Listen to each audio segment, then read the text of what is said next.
नमस्कार दोस्तों, मेरा नाम है एच.एल. सैनी और टेक्निकल गुरु एच.एल. सैनी यूट्यूब चैनल पर आप सभी दोस्तों का हार्दिक स्वागत है। दोस्तों, आज की क्लास में हम बेसिक इलेक्ट्रिसिटी के कुछ क्वेश्चंस की चर्चा करेंगे जो कि टेक्निकल हेल्पर, इसरो, डीएमआरसी, जेएमआरसी इत्यादि में पूछे गए हैं। मतलब ये जो हमारी सफलता सीरीज है उसका आज ये 12वां लेक्चर है और इसके अंतर्गत हम बेसिक इलेक्ट्रिसिटी के कुछ थ्योरेटिकल और न्यूमेरिकल क्वेश्चंस करेंगे। ठीक है ना। तो जो दोस्त आज पहली बार हमारे चैनल पर हैं उन सभी दोस्तों से गुजारिश है कि चैनल को सब्सक्राइब करें और बेल आइकन को प्रेस कर ले ताकि आने वाले जो भी नए वीडियो उनकी नोटिफिकेशन आपको मिलती रहे। और जो भाई आज पहली बार देख रहा है तो इससे पहले मैंने 11 वीडियो और डाले हुए हैं, उनको भी देखें ताकि आपको शुरू से और सारी बातें समझ में आने लगे, ताकि आपको सफलता सीरीज के प्रत्येक पार्ट के बारे में अच्छे से जानकारी मिलेगी। अगर जो विद्यार्थी शुरू से और सारे वीडियो देखेगा तो शायद मुझे नहीं लगता उसको कोई ऐसा क्वेश्चन बचेगा जो आपकी अन्य एग्ज़ामों में या टेक्निकल हेल्पर या कोई और एग्ज़ाम में आया हुआ छूट जाए, क्योंकि हम डेली एक 30 मिनट या 35 मिनट का जो सेक्शन लेते हैं, जो सेशन लिया जाता है, इसके छोटे से छोटे और बड़े से बड़े क्वेश्चन जो कि ITI लेवल का उसकी चर्चा की जाती है। ठीक है, नॉट मोर देन ITI से ज़्यादा हाई लेवल की बात चर्चा नहीं करते हम, सिर्फ ITI विद्यार्थियों के संबंध में ही बात की जाती है। ठीक है, तो एक बार सभी दोस्तों से गुजारिश है कि एक बार वीडियो को शेयर कर दीजिए। बाकी सभी लोग जो अभी जुड़ गए हैं उन सभी को गुड इवनिंग, खमा गणी, सत श्री अकाल। जो विद्यार्थी जिस बैकग्राउंड से है सब हम मेरा नमस्कार स्वीकार करें तथा अब आगे बढ़े, पढ़ाई के बारे में चर्चा करें। एक बार वीडियो को स्टार्ट अब क्वेश्चन करने से पहले आप सभी से गुजारिश है, एक बार सभी लोग एक बार वीडियो को शेयर कर दें, अपने व्हाट्सएप स्टेटस पे लगाएं, फेसबुक पे शेयर करें, जहाँ शेयर करना आपको अच्छा लगे, और जितने लोग देखें उतना लाइक भी करें। भाई अगर पसंद नहीं आया तो डिसलाइक भी आप नहीं करते हो, लाइक भी नहीं करते हो तो उदासीन वाली कंडीशन में मत आओ। तुरंत पहले ये काम करो कि लाइक करो या फिर डिसलाइक करो, फिर कंटिन्यू करो। ठीक है, चलो स्टार्ट करते हैं आज का पहला क्वेश्चन और सेशन की शुरुआत करते हैं। तो देखिए, सबसे पहले ब्लू लाइन में जो आपको नज़र आ रहा है वो आज का क्वेश्चन है, इसरो का क्वेश्चन है, 2019 का क्वेश्चन है। क्वेश्चन ये कहना चाह रहा है कि 100 वाट 220 वोल्टेज रेटिंग के दो विद्युत बल्बों को 220 वोल्ट की सप्लाई के साथ जोड़ा गया है। ठीक है, शक्ति का 6 W1 वाट है, और यदि समांतर में इन्हीं बल्बों को जोड़ दिया जाए तो शक्ति का 6 क्या होगा, अर्थात ये जो है तब शक्ति का 6 कितना है, W2 है। तो पूछ रहा है कि W1 और W2 का रेशियो क्या होगा। दोबारा सुनो, ये क्वेश्चन यूँ कहना चाह रहा है कि मेरे पास में कितने विद्युत बल्ब हैं, दो विद्युत बल्ब हैं, एक ये रहा मान लो और एक ये रहा, और इनको एक बार कौन से क्रम में जोड़ा है, श्रेणी में, और सप्लाई कितने वोल्ट की है, 220 वोल्ट की। और एक बार यही विद्युत बल्ब हैं और इनको कौन से क्रम में जोड़ा है, समांतर क्रम में, कितने वोल्ट की सप्लाई, 220 वोल्ट की सप्लाई सेम रहेगी। बल्बों की जो रेटिंग है वो भी कितनी है, 220 वोल्ट है, और कितना है, 100 वाट। ये भी 220 वोल्ट और 100 वाट।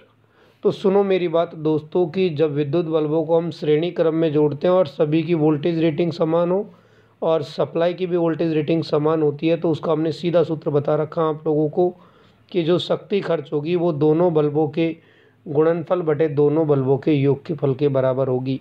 तो इसका मतलब यदि 100 वाट के दो विद्युत बल्ब है तो उनकी जो शक्ति खर्च होगी वो आएगी 100/2, बोले तो 50 वाट। कितनी आएगी, 50 वाट। कई बच्चों को नहीं समझ में आ रहा होगा कि सर कैसे आएगी। तो देखो दोस्तों, इसका सिंपल सा फंडा है क्या कि भाई इसकी वोल्टेज रेटिंग सप्लाई की 220 है, बल्बों की भी 220 है, और कौन से क्रम में जुड़े हुए हैं, श्रेणी क्रम में जुड़े हैं। तो जब रेटिंग समान हो सप्लाई की भी और बल्बों की भी, और श्रेणी क्रम में जुड़े हो, तो उस समय सूत्र होता है दोनों जो बल्ब जुड़े हुए हैं उनका गुणनफल बटे उनका योगफल।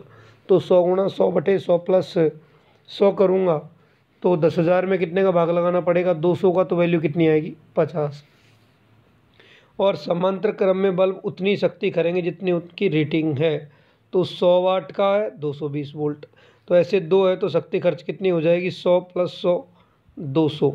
तो जब समांतर में जोड़ रहा हूँ तो कितनी खर्च हो रही है, 200, और जब श्रेणी में जोड़ रहा हूँ तो कितनी शक्ति खर्च हो रही है, तो दोस्तों उस समय शक्ति खर्च हो रही है कितनी, 50। श्रेणी में 50 और समांतर में 200। तो शक्ति का 6 कितना है, W2, तो W2 है। तो देखो क्वेश्चन को गौर कर लीजिए, अगर इस क्वेश्चन ने W1/W2 पूछा है तो W1 का मान है 50 और W2 का मान कितना है 200, तो कितनी आ जाएगी 1/4 मतलब 0.25। अगर क्वेश्चन यूँ पूछता कि W2/W1 क्या होगा, तो W2 का मतलब कितना है 200 और W1 का मान कितना है 50, तो आंसर आ जाएगा 4। तो क्वेश्चन को देख लेना, एग्ज़ाम में कभी भी आए कि अगर W1/W2 पूछेगा तो आएगा 0.25, और W2 ऊपर रहे W1 नीचे रहे तो वैल्यू आएगी 4। ठीक है ना। तो इस क्वेश्चन में अगर ये W1/W2 पूछा है तो वैल्यू आएगी 0.25। अगर ये W2 ऊपर रखता W1 नीचे रखता तो आंसर आ जाता C। इसलिए अभी इस क्वेश्चन के हिसाब से जो देख रहा हूँ मैं W1/W2, तो इसकी जो वैल्यू आएगी वो कितनी आएगी 0.25। ठीक है, हाँ जी, ये देख लो। हाँ जी, तो इसको जूम करने के पश्चात में भी यही आ रहा है। चलो अगला जो क्वेश्चन है उसको देखिए। अगला क्वेश्चन है वो टेक्निकल हेल्पर का है, आसान सा क्वेश्चन है, कुछ भी नहीं है इस क्वेश्चन में। क्वेश्चन ये पूछना चाह रहा है कि किसी पदार्थ का वह गुण जो करंट के प्रवाह का विरोध करे उसे क्या कहते हैं। ऑप्शन ए कहना चाह रहा है चालकता, विमुखता, प्रतिरोध, प्रवेशिता और लचीलापन। तो किसी भी प्रकार पदार्थ के द्वारा धारा के प्रवाह में विरोध के गुण को क्या कहा जाता है, तो उसका प्रतिरोध, अंग्रेजी में कहते हैं रेजिस्टेंस। तो आंसर क्या हो जाएगा सी। हाँ, सभी दोस्तों से ये भी गुजारिश रहेगी कि प्रत्येक क्वेश्चन का आंसर करें। जो लाइव चैट वाला ऑप्शन आता है उसमें या फिर कमेंट सेशन में अपने कमेंट करें। ठीक है, ज़्यादातर बच्चों को कमेंट का पता नहीं होता कहाँ करना होता है, तो कमेंट सेशन में करो या फिर लाइव चैट ऑप्शन आता है इसमें, तो उस लाइव चैट पे क्लिक करके वहाँ पर कीजिए। ठीक है, हाँ जी, हाँ जी। अगला वाला जो क्वेश्चन है ये अच्छा क्वेश्चन है, हेल्पर में भी पूछा था, बच्चों को अक्सर याद नहीं रहता इसलिए मैंने इस क्वेश्चन को रिपीट कर रहा हूँ कि एक अंतर्राष्ट्रीय ओम का मान क्या है। तो दोस्तों एक अंतर्राष्ट्रीय ओम है, ये ओम को परिभाषित करने का तरीका है। सुनो कि अंतर्राष्ट्रीय ओम किसके आधार पर परिभाषित किया जाता है, तो इसे परिभाषित किया जाता है पारे के स्तंभ के आधार पर। किसके आधार पर, तो पारे के स्तंभ के आधार पर परिभाषित किया जाता है। और इसकी जो वैल्यू होती है दोस्तों वो वैल्यू होती है 1.000049। ठीक है ना। तो एक अंतर्राष्ट्रीय ओम एग्जाम में पूछे किसके आधार पर परिभाषित किया जाता है, तो पारे के स्तंभ के आधार पर परिभाषित किया जाता है। और इसका मान कितना होता है, तो 1.000049। तो इसलिए आंसर क्या हो जाएगा बी। ठीक है, जिन लोगों ने आंसर बी किया उन सभी का ठीक है। एब्सोल्यूट ओम का मतलब होता है निरपेक्ष मान, किसी अन्य से रिलेटेड नहीं है। हाँ जी, अगला क्वेश्चन ये कहना चाह रहा है कि श्रेणी क्रम संयोजन के तुल्य प्रतिरोध।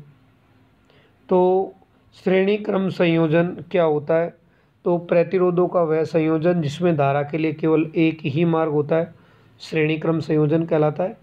श्रेणी क्रम संयोजन में धारा का मान समान होता है, और यदि प्रतिरोध अलग अलग मान के होंगे तो प्रतिरोध का वोल्टेज का मान क्या आएगा, अलग अलग आएगा। ठीक है ना। तो श्रेणी क्रम संयोजन में जो तुल्य प्रतिरोध होता है, जितने भी प्रतिरोध है उनके योग के बराबर आता है। कहने का मतलब क्या हुआ कि यदि मुझे ज़्यादा प्रतिरोध चाहिए और कम धारा चाहिए तो प्रतिरोधों को कौन से क्रम में जोड़ना चाहिए, श्रेणी क्रम में जोड़ना चाहिए।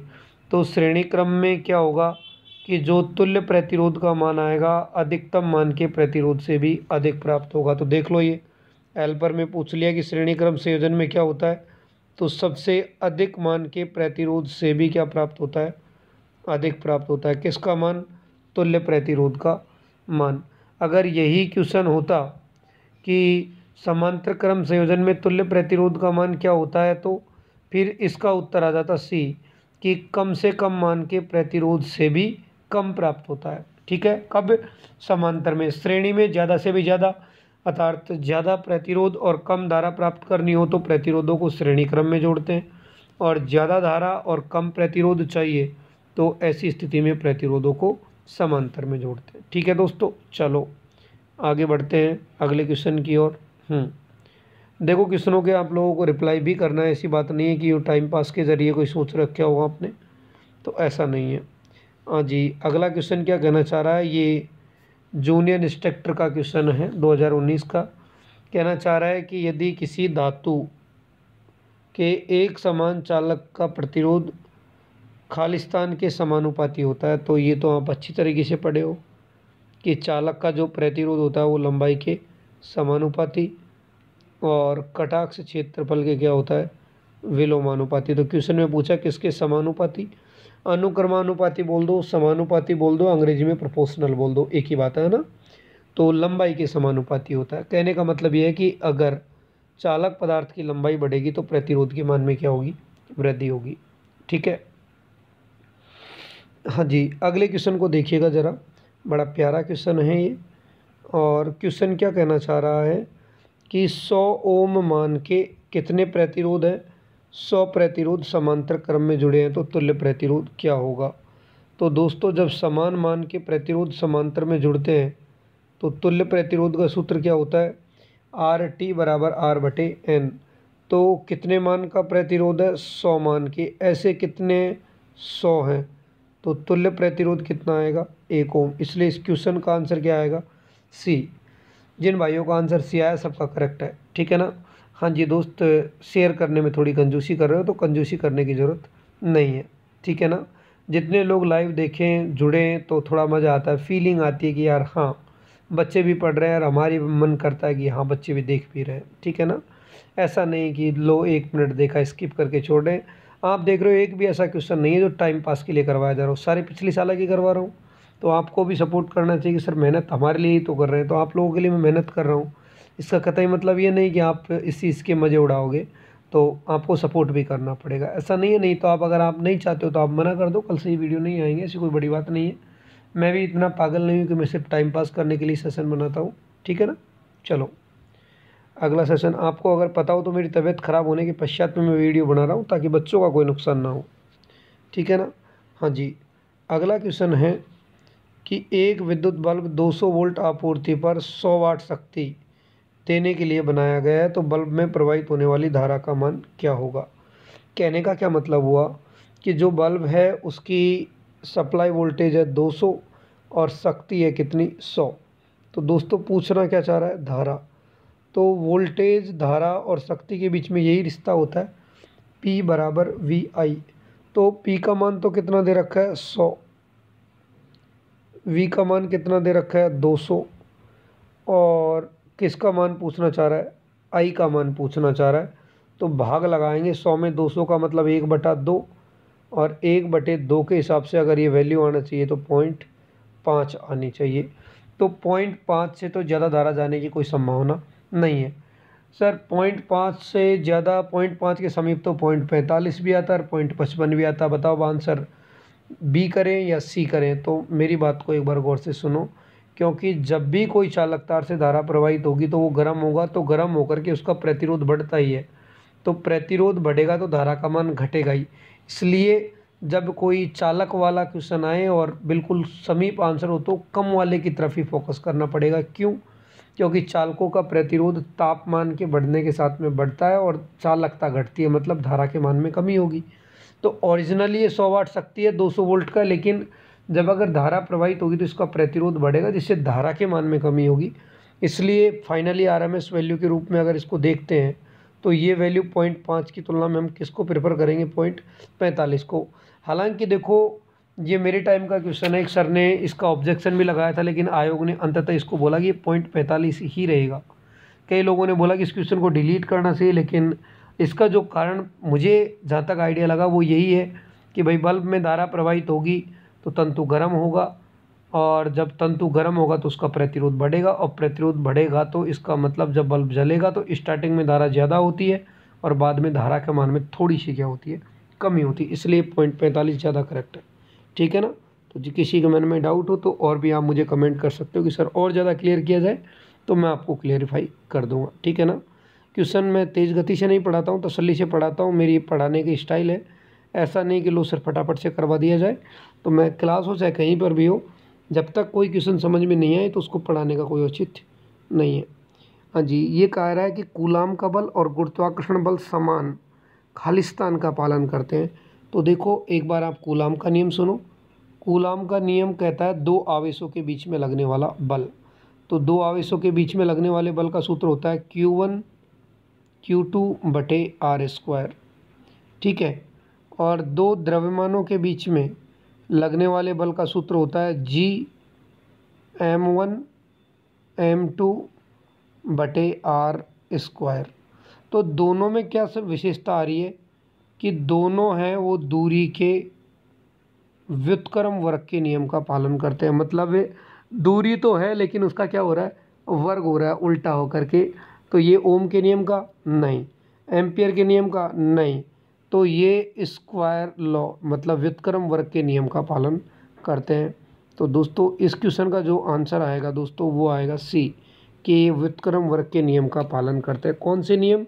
गुरुत्वाकर्षण का बल भी नियम और कूलाम का नियम भी, क्योंकि इनमें हम क्या देख रहे हैं कि दोनों में जो बल है वो दूरी के वर्ग के विलोमानुपाती है। तो वर्ग का और वो भी क्या हो रहा है, उल्टा, इसलिए आंसर क्या हो जाएगा सी। बहुत अच्छा क्वेश्चन है, रियली बहुत अच्छा क्वेश्चन है। तो इसका आंसर हो जाएगा दूरी के वर्ग के विलोमानुपाती सी। तो जो भाई को ऐसे लग रहा है ना कि हलवाई क्वेश्चन है, तो ऐसा कुछ भी नहीं है।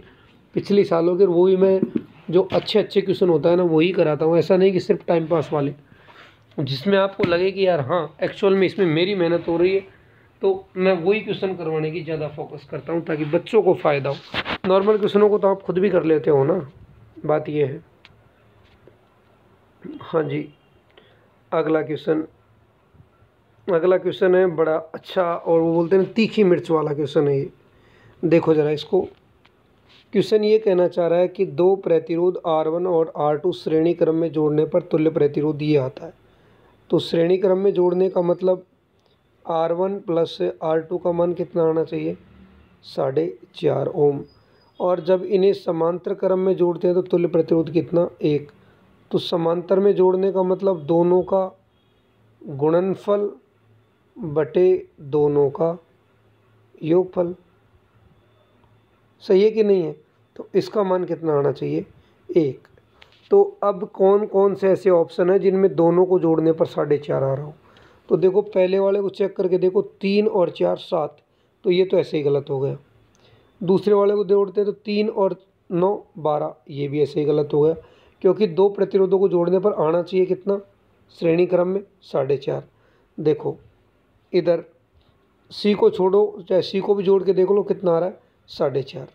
इसको जोड़ करके देख लो 2.5 और 0.5, तो ये भी नहीं आ रहा। तो अगर तुम सेकंड ऑप्शन को भी चेक नहीं करो तब भी आंसर आपका डायरेक्टली कौन सा आ रहा है, सी आंसर आ रहा है। कैसे सर? दोनों को जोड़ेंगे तो 1.5 और 3 कितना हुआ, 4.5। अब देखो दोनों को गुणा करेंगे तो 15 तिया 45 कितना, 4.5। और दोनों को जोड़ूंगा तब भी कितना, 4.5। तो भाग लगाओगे तो कितना, 1। इसलिए आंसर क्या हो जाएगा, सी। इस प्रकार के क्वेश्चनों को अगर तुम ऐसे हल करोगे तो उसमें बहुत समय लगेगा।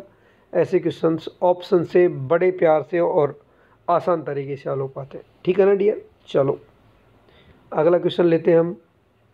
गौर करना है, आसान सा क्वेश्चन आया है कि what is the SI unit of resistivity. प्रतिरोधकता का एसआई इकाई क्या होता है, ओम बटे मीटर, ओम गुणा मीटर, मीटर प्रति ओम, या 1/ओम मीटर। तो दोस्तों हमने एक रिलेशन पढ़ रखा है कि R बराबर ρ L बटे A।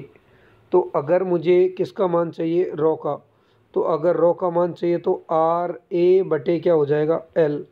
प्रतिरोध का मात्रक है ओम, क्षेत्रफल का मात्रक है मीटर स्क्वायर, और लंबाई का मात्रक है मीटर। मीटर से मीटर कटेगा तो बचेगा क्या, ओम इंटू मीटर। तो मेरे प्यारे दोस्तों प्रतिरोधकता मतलब रेजिस्टिविटी या विशिष्ट प्रतिरोध का मात्रा क्या होता है, ओम मीटर। इसलिए इस क्वेश्चन का आंसर क्या हो जाएगा, बी, ओम मीटर। ठीक है ना? कमेंट करते चलो तो ही मज़ा आएगा आपको पढ़ने का।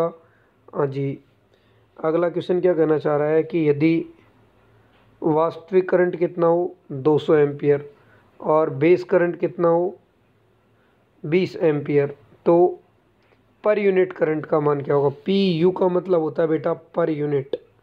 100 में से 99 बच्चे चक्कर खा जाएंगे इसमें।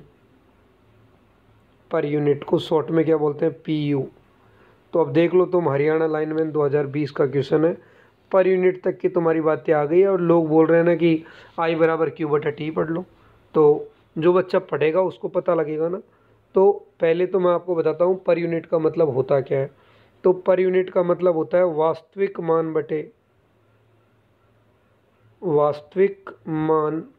बटे आधार मान। तो अंग्रेजी में बोले तो रियल वैल्यू बटे बेस वैल्यू को क्या कहा जाता है, पर यूनिट। अब अगर ये धारा है तो धारा का वास्तविक मान बटे धारा का बेस करंट। बेस का मतलब आधार ही होता है, कोई दिक्कत नहीं है ना। अगर ये वोल्टेज की बात करता है तो वोल्टेज का वास्तविक मान बटे वोल्टेज की बेस वैल्यू। अगर शक्ति की पर यूनिट पूछता तो शक्ति का वास्तविक मान बटे शक्ति की बेस वैल्यू। तो बेस लिख लो चाहे आधार। तो अब मुझे बताओ, पूछना किसका पर यूनिट चाह रहा है, धारा का। तो धारा का वास्तविक मान कितना है, 200। बेस करंट कितनी है, 20। तो वैल्यू कितनी आएगी दोस्तों, 10 पर यूनिट। ठीक है, तो इस क्वेश्चन का आंसर कितना आएगा, 10 पर यूनिट। 100 में से 90 बच्चों ने पहली बार देखा होगा ये क्वेश्चन। तो कोई डाउट हो तो आप मैसेज कर सकते हो। ठीक है, साथ के साथ में आंसर करो। देखो, जो बच्चों ने नॉर्मली कोचिंग में पढ़ा होगा तो इस टाइप की चीज़ नहीं पढ़ी होगी। तो कुछ क्वेश्चन ऐसे होते हैं जो क्वेश्चन हल करने पर ही समझ में आते हैं ना। तो साथ में कमेंट भी करना है सभी दोस्तों को।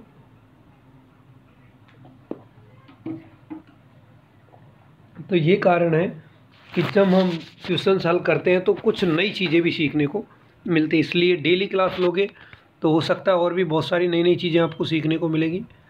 ठीक है ना। हाँ, चलो आगे बढ़ते हैं अगले क्वेश्चन की ओर। कि जब 2 एम्पियर की विद्युत धारा 2 ओम के प्रतिरोध के फिलामेंट से गुजरती है तब खालिस्तान मात्रा की ऊष्मा पैदा होती है। तो हम तो जानते हैं कि ऊष्मा एक प्रकार की ऊर्जा है और ऊर्जा का मात्रक तो जूल होना चाहिए, लेकिन सभी ऑप्शनों में क्या लिखा हुआ है, वाट। तो दिमाग में लगाई वाट। तो दोस्तों ये क्वेश्चन है ना, ये पूछना चाह रहा है ऊर्जा पूछता, तो ऊर्जा पूछता तो ये पूछता ऊष्मा के रूप में I²RT। लेकिन हम जानते हैं कि अगर मुझे शक्ति निकालनी हो तो ऊर्जा में किसका भाग लगा दो, समय का। मतलब कुल मिला के पूछना क्या चाह रहा है ये, I²R। भाई इस ऊष्मा का सूत्र यही तो होता है, I²RT। अगर शक्ति को समय से गुणा कर दिया जाए तो ऊर्जा आ जाएगी, और यदि ऊर्जा में समय का भाग लगा दिया जाए तो क्या आ जाएगी, शक्ति। तो शक्ति ज्ञात करने का सीधा सा मतलब आपसे पूछना क्या चाह रहा है क्वेश्चन, I²R का मान। अगर ये जूल में होता तो I²RT और टाइम भी देता क्वेश्चन। तो I का मान कितना है, 2, तो 2 की घात 2, और R का मान कितना है, 2, तो 2 की घात 2 का मतलब 4, और 4 दूनी 8 वाट। तो जो ऊष्मा पैदा होगी वो कितनी पैदा होगी, 8 वाट। आप में से जिन भाइयों का आंसर सी आया उन सभी का करेक्ट है। ठीक है ना। हाँ जी, अगला क्वेश्चन को देखिएगा ज़रा आप। अगला क्वेश्चन RSM SSB की, आज जो ज़्यादातर क्वेश्चन हैं वो RSM SSB के हैं, है ना। तो फोकस करना, अच्छे क्वेश्चन है। देखिए ज़रा मेरी बात को एक बार, इस क्वेश्चन को गौर से सुनो। कि वायु में एक दूसरे से 30 सेंटीमीटर की दूरी पर रखे 2 छोटे आवेशित गोलों पर क्रमशः 2 × 10⁻⁷ और 3 × 10⁻⁷ कूलाम आवेश है, तो इनके बीच में लगने वाला बल क्या होगा। तो दोस्तों, 2 बिंदु आवेशों के बीच में जो बल लगता है उस बल का सूत्र क्या होता है, ज़रा सुनिएगा। तो उस बल का सूत्र होता है मेरे प्यारे दोस्तों, वो सूत्र होता है F बराबर, क्या सूत्र होता है, 1 मिनट। तो वो सूत्र होता है F बराबर 9 × 10⁹ Q1 Q2 बटे R²। ठीक है। हाँ जी सर, εr भी तो आता। तो देखो वायु है और वायु के लिए εr का मान कितना होता है, 1। ठीक है ना। इधर देखिएगा ज़रा, तो 9 × 10⁹ का तो 9 ही रहेगा, इसको तो हम छेड़ ही नहीं सकते। हाँ जी, Q1 का मान कितना है, 2 × 10⁻⁷। और दूसरे वाले का मान कितना है, 1 मिनट, थोड़ा सा छोटा लिखना पड़ेगा ना मुझे। ठीक है ना। हाँ जी, बटे R²। यहाँ देखो बेटा, हाँ जी, तो 9 × 10⁻⁹ तो ये लिख दिया, ये हो गया। Q1 का मान कितना दे रखा है, 2 गुणा 10 की घात माइनस के 7, और Q2 का मान कितना दे रखा है, 3 गुणा 10 की घात माइनस 7 बटे में R स्क्वायर। R का मतलब है दूरी, और दूरी कितनी दे रखी है, 30 सेंटीमीटर। तो देखो 30 का मतलब तो 30 ही है, लेकिन सेंटी का मतलब हो गया 10 की घात माइनस के 2। अगर वर्ग की बात कर रहा तो इसका मतलब ये चीज़ कितनी बार लिखी जाएगी, 2 बार लिखी जाएगी। ठीक है, हाँ जी। तो देखो 1 0 ये रही और 1 0 ये रही, तो 10 की घात माइनस 2 तो गायब। ठीक है, 3 तिया 9, 9 से 9 कट गया, तो नीचे कुल मिला के बचा क्या, 10 की घात माइनस के 2। अगर माइनस के 2 ऊपर आएंगे तो ये किसके हो जाएंगे मेरे प्यारे दोस्तों, प्लस के हो जाएंगे। तो 9 और 2 कितने हो गए, 11। ठीक है ना, और ये माइनस के 7 और माइनस के 7 माइनस के 14। अगर 14 में से 11 जाते हैं, 14 में से कितने 11 जाते हैं, तो कितना बचता है दोस्तों, 10 की घात माइनस के 3, और 3 दूनी कितना 6। तो जहाँ आंसर 6 गुणा 10 की घात माइनस 3 है वो आंसर हो जाएगा, इसलिए आंसर क्या आएगा दोस्तों, ए। काटने पीटने का काम आप खुद भी कर सकते हो, बाकी मैंने करके दिखा दिया, एक बार दोबारा से चेक कर लेना। तो जिन लोगों का आंसर ए आया है उन सब का आंसर सही है। तो आप समझ गए होंगे कि एग्ज़ाम ऐसे ही हलवा वाला पेपर नहीं देती है, लेवल के पेपर देती है, आपको सीखने की ज़रूरत है। ऐसा नहीं किसी की बातों में, चिकनी चुपड़ी बातों में आ गए, नहीं नहीं ऐसा कुछ आता नहीं है। तो आप देख रहे हो, आपकी आंखों के सामने ही है सारे क्वेश्चन। कई बच्चे कहते हैं सर हाई लेवल का पढ़ा रहे हो, वो कर रहे हो, हाई लेवल के तुम्हारी आंखों के सामने ही तो पेपर हो रहे हैं पिछले सालों के। ये तुम कमज़ोर हो इसका मतलब ये थोड़ी कि एग्जामिनर अपना लेवल डाउन कर देगा, साहब इसको फीस सैलरी कम देनी है। तुम भी ये जॉब लगो तो आप भी पूरे पूरे पैसे लोगे, ये थोड़ी कि मैं आधे पैसे में काम कर लूँगा। तो 100 वाट और 200 वोल्ट के लैंप का प्रतिरोध क्या होगा, तो दोस्तों P बराबर क्या होता है, V स्क्वायर बटे R। तो अगर मुझे R का मान ज्ञात करना है तो V स्क्वायर बटे क्या करना पड़ेगा, P। तो वोल्टेज का मान कितना है, 200 गुणा 200, भाग कितने का लगाना है, 100 का। तो कितनी बार, 2 बार। तो 200 गुणा 2 करूँगा तो 400, इसलिए इस क्वेश्चन का आंसर कितना आएगा, 400 ओम। ठीक है, चलो अगला क्वेश्चन देखिए ज़रा। हाँ जी, नेक्स्ट क्वेश्चन की तरफ देखिए एक बार कि R बराबर रॉ L बटे A, इस समीकरण में रॉ किसको दर्शाता है। तो सभी लोगों को भली भांति पता है कि रॉ का मतलब होता है विशिष्ट प्रतिरोध, या इसे कहा जाता है प्रतिरोधकता। तो इसका आंसर तो सभी ने कर दिया होगा। L क्या है, लंबाई है चालक की, और A क्या है, उसका कटाक्ष क्षेत्रफल है। ओके, चलो कह रहा है अगला वाला जो क्वेश्चन है, आज जो इसमें मैंने जितने भी क्वेश्चन ले रखे सबको करेंगे, चाहे वो 10 मिनट लगे चाहे 15 मिनट लगे, है ना। हाँ जी, किसी पदार्थ के विशिष्ट प्रतिरोध की इकाई क्या होती है। तो अभी थोड़ी देर पहले निकाला था कि विशिष्ट प्रतिरोध की इकाई क्या होती है, ओम। विशिष्ट प्रतिरोध की जो इकाई होती है वो क्या होती है, ओम मीटर। लेकिन कहीं किसी भी ऑप्शन में ओम मीटर दिख रहा है क्या, नहीं। तो ओम मीटर नहीं होगा तो फिर क्या मानना पड़ेगा, ओम सेंटीमीटर। इसलिए इस क्वेश्चन का आंसर क्या हो जाएगा, सी। ठीक है ना भाई, ओम मीटर नहीं मिलेगा तो ओम सेंटीमीटर मिलेगा। ठीक है ना, चलो आगे बढ़ते हैं ज़रा नेक्स्ट क्वेश्चन की ओर कि निम्नलिखित में से किस पदार्थ में उच्चतम परावैद्युत सामर्थ्य होती है।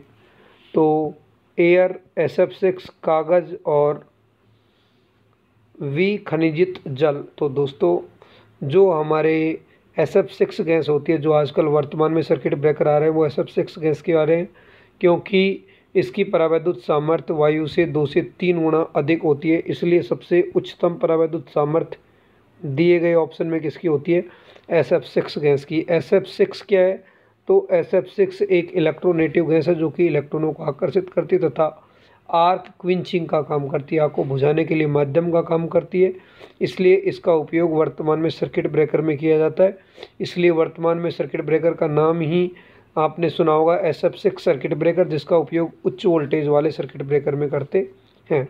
ठीक है, चलो सभी लोग आंसर भी करते रहे। हाँ जी, ये जो क्वेश्चन है, ये क्वेश्चन क्या कहना चाह रहा है कि केबल के इंसुलेशन का प्रतिरोधकता तापमान के बढ़ने पर क्या होती है। तो दोस्तों अगर तापमान में वृद्धि होगी तो ये प्रतिरोधकता है, जो इंसुलेशन का रेजिस्टेंस है वो क्या होगा, तापमान बढ़ने के साथ साथ में प्रतिरोध के मान में क्या होती है, कमी होती है, क्योंकि इंसुलेशन का मतलब है कुचालक, और कुचालकों का ताप गुणांक कैसा होता है, ऋणात्मक। अर्थात तापमान बढ़ेगा तो प्रतिरोधकता और प्रतिरोध दोनों के मान में क्या होगी, कमी। तो प्रतिरोधकता वो घटेगी जरूर, लेकिन रेखीय रूप से नहीं, चरघातांकी रूप से घटेगी। ठीक है, ये इससे पहले वाले सेशन में भी ये क्वेश्चन आ गए, शायद फिर से रिपीट हुए, फिर भी देख लो फटाफट से। हाँ, ये रिपीट हो गए क्वेश्चन। हाँ जी, कि सिंगल कोर केबल में सामान्यतः क्या प्रदान नहीं किया जाता है, तो स्टील की आर्मरिंग प्रदान नहीं की जाती, इसलिए आंसर क्या हो जाएगा, बी। ये क्वेश्चन हम पहले देख चुके हैं, ठीक है ना, इसलिए अभी आगे बढ़ रहे हैं फटाफट से। हाँ जी, डाइइलेक्ट्रिक मटेरियल क्या होता है, तो डाइइलेक्ट्रिक मटेरियल क्या होता है, एक कुचालक ही होता है। ठीक है दोस्तों, आज के सेशन में तो हम केवल इतने ही क्वेश्चन चर्चा में लेकर के आएंगे। जो अगला सेशन होगा उस अगले सेशन के अंतर्गत और बेसिक इलेक्ट्रिसिटी के आगे वाले चैप्टर की चर्चा करेंगे, बेसिक इलेक्ट्रिसिटी के और क्वेश्चनों की चर्चा करेंगे। तो सभी लोग जुड़े रहें, वीडियो को एक बार अपने दोस्तों में शेयर भी करते रहें। तो आज के इस वीडियो के लिए तो केवल इतना ही, सुनने के लिए सभी दोस्तों को तहे दिल से धन्यवाद। ठीक है।